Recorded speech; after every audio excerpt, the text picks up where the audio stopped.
Welcome into Duval Daily, presented by GinJag.com. I'm Jordan DeLugo, extremely tired here on a Monday morning after driving back from Nashville, Tennessee. Had a little friends vacation, getting all the kids together, meeting for the first time up there in Goodlettsville, just outside of Nashville. Awesome weekend. Didn't get much work done, obviously, but was able to watch the Jaguars game yesterday. Did drive in 10 hours back. Spent some time with family in Atlanta on the way back as well, so didn't get back until about 1 a.m. last night. Very tired, but the Jaguars, they dismantled the Patriots yesterday. We're going to offer our top takeaways from this one, 32-16 victory for the Jaguars in London to go 1-1 in London this year and get to 2-5 on the year. Obviously, things have not gone the way a lot of Jags fans would have hoped this year, but we're going to dive into this game, offer top takeaways, and kind of look at what the Jaguars have going on moving forward here. So really appreciate y'all tuning in. If you enjoy the content, please like, subscribe, hit that notification bell. You can also check out GinJag.com/shop, pick up some new Duval gear, the shirt I'm wearing, hat. We are going to have a Victory Monday sale starting at 9 a.m. today. 32% off. Going to the Jaguars victory there. Everything with promo code Victory Monday, all one word. So we're going to start with the good here for the Jaguars, because when you're 2-5 and you've been recapping all these games, I mean, when you get a win, you should celebrate it. Celebrate your victories, folks. Trevor Lawrence is playing very, very good football the last 3 weeks. It had been up and down prior to that this year. There had been plenty of disappointing moments from the Jaguars franchise quarterback. A lot of poor play around him as well. Certainly against Chicago, you saw that 4 drop touchdown passes. But in this game, his receivers were mostly getting the job done for him. There were some things dialed up by the Jaguars offensive coaching staff, which they have improved as well. I still think that there's some missed opportunities, some maybe questionable play calls and play sequencing at times throughout games. I think any team's probably going to have that at some point, but Trevor Lawrence, your star quarterback who is getting paid $55 million per year, he's been playing like it the last few weeks, and this was more of one of those super efficient games from Trevor Lawrence. Didn't have like crazy numbers, but he was on the money, and he was helping the Jaguars.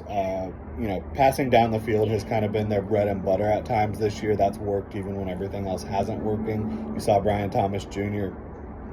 make that incredible catch, and Lawrence really put it on him down the field with Christian Gonzalez, who is one of the most talented young cornerbacks in the league, draped all over him down the field. So that was a matchup we're going to talk about, right? But Trevor Lawrence, he has gotten so much more comfortable from within the pocket since, say, like Houston. Early on this season, he looked skittish. He looked uncomfortable. He didn't look confident in the play calls. He didn't look confident in his answers. He didn't look confident in the offensive line. And he has just looked more like the guy you've seen when the Jaguars have gone on these stretches where they win a bunch of games in a row. And I'm not saying that's about to happen at all. We will look at what's going to happen here over the next month or so with the Jaguars at the end of the show. But Trevor Lawrence, he's playing very good football for the Jaguars right now. Accurate, on time, maneuvering the pocket well, taking what's there for him, but also taking shots down the field. It's going really well for him. And then Brian Thomas Jr., as I mentioned, playing great football for the young rookie. He's just, every week you see the stats that he is putting up historically, and they're so impressive, just up there with some of the very best receivers that have done it in terms of what he's been doing throughout his rookie year through the first 7 games. Fantastic. And again, going up against a Christian Gonzalez, who, as I mentioned, is one of the best young corners in the game. He was my CB1 a couple years ago. I think he's fantastic. He had a tough time keeping up with Brian Thomas Jr. And BT didn't have like a super high volume day. I think it was like 5 for 89, something like that. But big time grabs down the field. Was able to score the Jaguars' first touchdown of the game, obviously, which was huge for them to get some momentum scoring in the red zone there. So that's awesome. Tank Bigsby, what can you say? Playing good ball. Running hard, running physical, breaking tackles. I think you're seeing him be a little bit more decisive each week. He's growing a little bit in that regard, I would say. That's something the Jaguars coaching staff make sure he hits the hole and he hits the correct hole and he hits it hard, right? You want him to be decisive because he can really get downhill, be explosive, run through tackles, and then once you get to the second level, show some of that creativity that you have. So Bigsby playing great football. The offensive line has been playing very well, protecting Trevor Lawrence. You saw Cam Robinson go down with a concussion yesterday, and Walker Little come in and play good. I've been talking about it for a while. I don't know what the Jaguars are going to do following the 2024 campaign with like the left tackle position, because Cam Robinson and Walker Little are both on expiring contracts. I don't know what they're going to do at right guard. You have Brandon Sheriff on an expiring contract, an aging veteran as well. If I was them, I would be trying to get Walker Little back and have him be my starter, because I think you get him cheaper than a lot of other guys because he hasn't played a ton of football, but when he has come in, he's done a good job. So that would be my plan of action. I've said that for a while. Defensively, the front's playing well overall. I still think you would like more production from the interior against the pass, interior of the defensive line. But stout football against the run overall, certainly, from the first and second level and even third level. Like, they play hard against the run. Now, I still think you are seeing some questionable coaching decisions on both sides of the ball. The fourth down that Doug Peterson went for. So you're up, 25-10. Up by 2 scores, right? 15 points. That's 2 scores. That's 2 touchdowns, 1 extra point, 1 2-point conversion. You have the opportunity to take a chip shot field goal to go up 18 points, which, again, we're keeping it simple here. 18 points is 3 scores. That's 3 possessions. You have the opportunity to go up 18 points with a chip shot field goal. Instead, you decide to go for it on 4th and 1. And this isn't 4th and goal, mind you. This is 4th and 1, which will just give you the opportunity to continue trying to score instead of taking the 3-possession lead. That is unbelievable to me. And Doug Peterson has done this throughout his time. I said it in Houston. If the Jaguars, and again, this is a team that struggles. They've gotten a little bit better, but they struggle in short yardage. So yeah, you can question the play call too. Like, why not just Trevor Lawrence sneak that thing? But why, when you have an opportunity to give yourself a little bit of grace, a little bit of a better situation, do you not take it with these field goals, man? I don't get it at all. Because in Houston, you'd have given yourself the opportunity to only need a field goal, right, to take the lead late in the game. And then in this game, you had the opportunity to give yourself a 3-possession lead.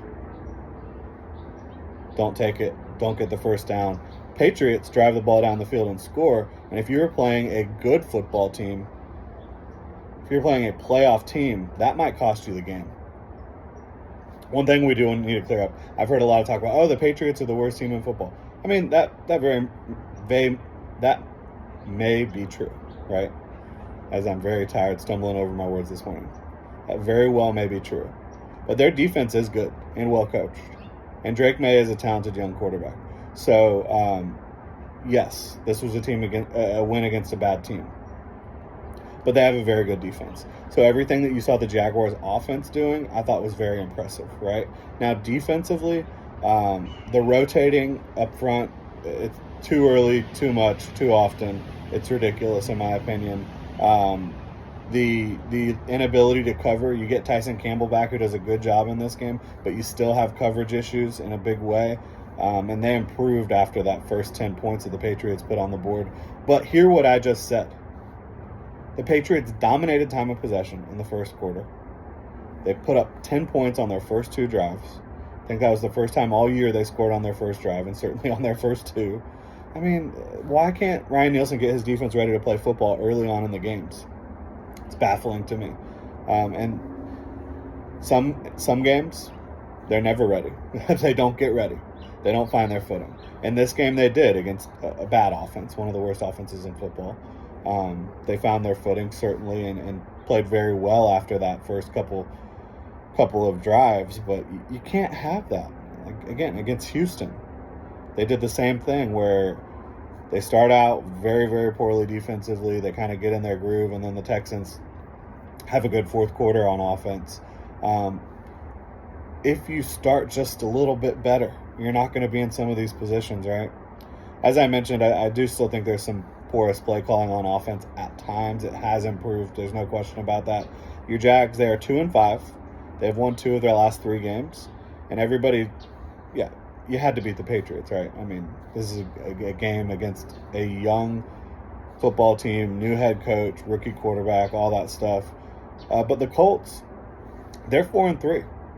Everybody talks about the Colts as if that was a easy win, and of course the Colts can't win in Jacksonville, but that was still a win that the Jaguars earned and deserved, and so they've won 2 out of their last 3, and they basically have to make up 2 games to be in the 7th seed right now. The Colts are in the 7th seed at 4-3. We've got a couple other teams that are competitive right there. The Broncos are 4-3. The Bengals are 3-4.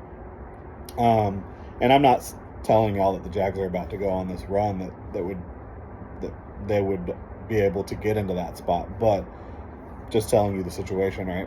Colts are 4-3, and the Jaguars hold the tiebreaker against them. So if they were able to, win a couple games and get into contention here, they have a pretty favorable schedule down the stretch. I don't really buy that they're going to be able to go into this tough stretch that they have coming up, which we've talked about a ton. You have Green Bay, you have Philly Sunday Night Football, you have the Vikings and the Lions. 4-game stretch. Incredibly difficult against that NFC group of teams. I don't see it happening, but that's the path. I think you got to win 2 of those games, at least, to get to, 3-7? Or 4-7? Yeah. Currently 2-5. If you win two of those games, you get to 4-7, and then you have this stretch run where you play the Titans twice, you play the Colts again, you play the Raiders, the Jets, the Texans, and you have an opportunity, right, to compete. But that's kind of the path forward for the Jaguars. I still think they're too inconsistent to really get it done against these NFC teams. But next week, Green Bay and Jacksonville, if you're able to get that win,